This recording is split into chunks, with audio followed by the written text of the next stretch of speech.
सो finally solo levelling season 2 की most hyped fight Jinwoo versus Beru हमें देखने के लिए मिल चुकी है। तो अब क्वेश्चन ये बनता है कि इस फाइट की जितनी ज़्यादा हाइप बनी हुई थी, क्या ये फाइट उसको डिलीवर भी कर पाती है या फिर नहीं? तो इसका आंसर है ऑफ कोर्स।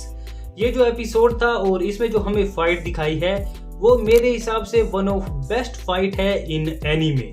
तो मेरे हिसाब से तो ये वाला एपिसोड अपनी हाइप को पूरी तरह से जस्टिफाई करता है। तो आज की वीडियो में हम इस एपिसोड के बारे में बात करेंगे। तो हम एपिसोड के बारे में डिटेल में बात नहीं करेंगे, ये बस एक रिव्यू वीडियो है।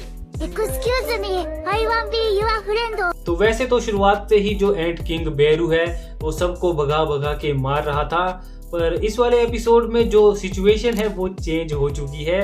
अब जिनवू इसे भगा भगा के मार रहा है।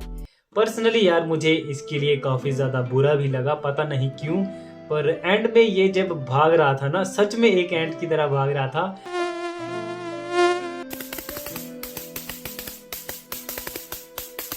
और इसके साथ जो जिनवू ने किया है वो देख के मुझे काफी ज्यादा बुरा भी लगा।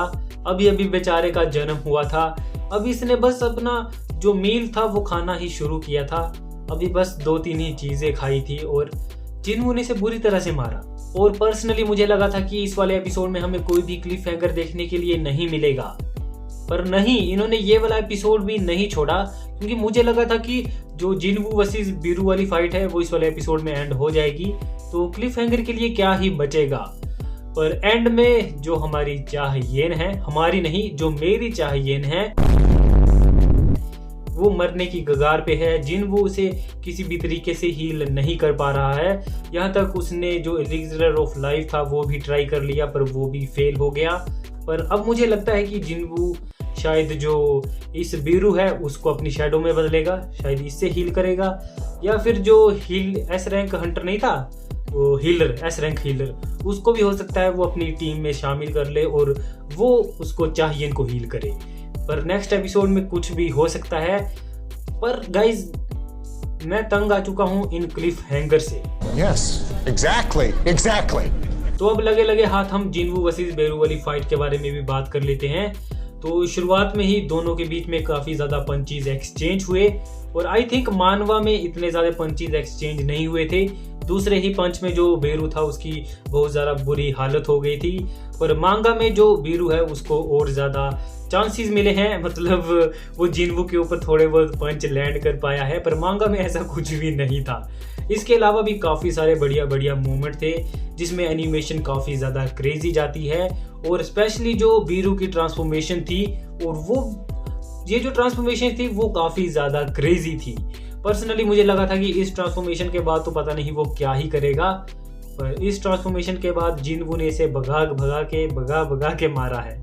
और इस ट्रांसफॉर्मेशन के बाद जो हमें फाइट दिखाई जाती है वो काफ़ी ज़्यादा क्रेजी जाती है, और मेरा रिएक्शन तो बस कुछ ऐसा ही था। तो वैसे तो इस वाले एपिसोड से मेरी कोई भी कंप्लेंट नहीं है, पर बीच में थोड़े बहुत मूवमेंट थे जहाँ पे जो फाइट थी वो काफ़ी ज़्यादा क्रेजी चली जाती है, और इनकी जो मूवमेंट है उनको फॉलो करना काफ़ी ज़्यादा मुश्किल हो जाता है। पर इसके अलावा ज़्यादातर फाइट की जो कोरियोग्राफी थी वो काफ़ी ज़्यादा बढ़िया थी।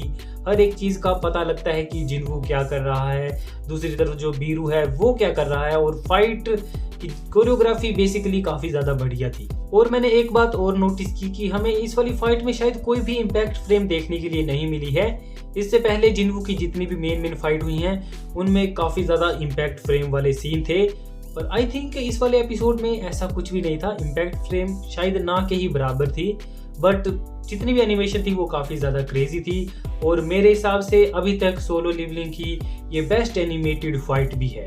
और इन दी एंड में तुम्हें यही बोलूँगा कि वीडियो को लाइक करो, चैनल को सब्सक्राइब करो, और